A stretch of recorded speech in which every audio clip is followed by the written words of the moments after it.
Hi, and welcome to week 2, Cut the Fat.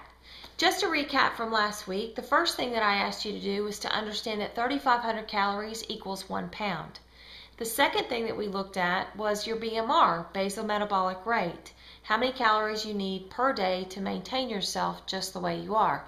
Hopefully you went to myfitnesspal.com and figured out your BMR. The last thing that we did was to look at the fact that it takes 500 calories per day deficit to create 1 pound of loss per week. Now that can either come through calorie reduction and food reduction, or it can come from exercise, or both. The last thing I asked you to do last week was to go ahead and start journaling your food, whether it be with a phone app or a small notebook. The smaller the better, or some sort of online program. Now, this week is called Cut the Fat because I'm trying to give you ways to create a 500 calorie deficit and to do it in a simple fashion, to make small changes in your life that will last long term. The reason I picked fat to start off with is because it's the most calorie-laden, dense food you can eat across the board. So it's really simple for somebody who's eating a regular diet to create a calorie deficit by looking at their fat content first. One of the first suggestions I would give you is, for example, butter. Butter contains about 200 calories per tablespoon due to the fat content. Another suggestion I would make is to hold the mayo, about 60 calories per tablespoon.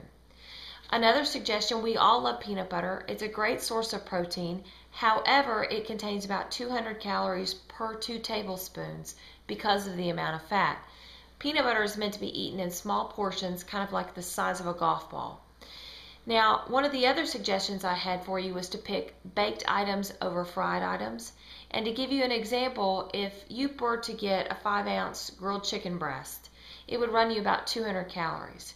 If you were to drop that in a deep fryer and fry that piece of chicken, it would give you about 300 calories per 5 ounces. So that's about a 33% increase in calories due to the fact that it's fried rather than baked. So remember that this Cut the Fat, is a simple, easy way for you to look for calorie reduction across the board.